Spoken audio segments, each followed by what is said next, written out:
minute, I'm very interested in a number of different areas of research alongside the ordinary parts of my job, which are the administration and going to conferences and teaching. I'm doing a lot of work on walls, particularly because of Trump's wall getting so much attention. I'm being asked to write a lot about walls because I study material segregation in Northern Ireland. I'm also doing a lot of work on prisons. I've worked in prisons for the last 10 years, and particularly I'm interested in studying historic graffiti in old prisons.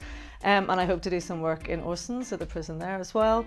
And I'm also going to the Caribbean, which is my nice bit of research. So I get to go to St Croix in the Danish West Indies, which is now the US Virgin Islands. And that carries on from work I've been doing in Montserrat for the last 5 years with some colleagues in the US.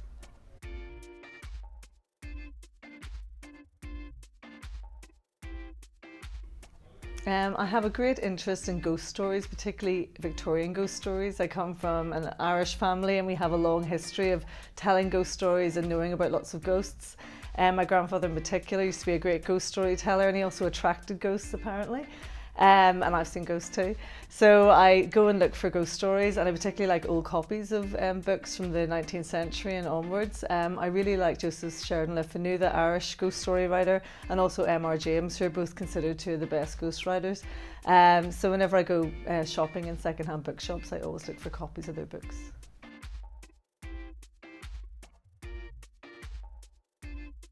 Hi Laura, I would like to ask, you came to Denmark a little while ago to work on cultural heritage, and I was wondering, is there something that has surprised you about how we deal with cultural heritage issues in Denmark? It could be academically or in the wider public, and does it differ in interesting ways from what you've experienced in, say, Ireland?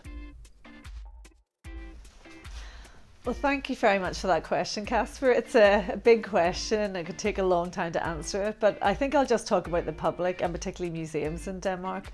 One of the things that we find really interesting is how much money's put into museums in Denmark. They're really high tech, they're very, very engaged with how the public looks at objects and looks at narratives.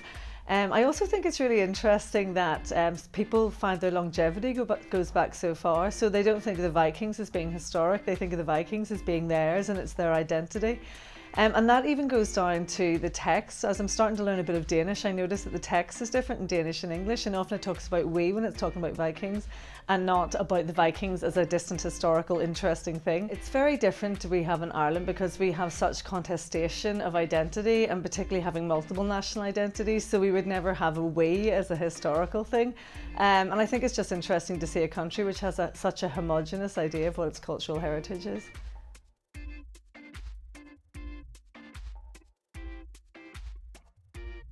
I'd like to send it really on to my colleague Thomas P Berger, who works with Musgar Museum and also anthropology, and we both have an interest in sectarianism.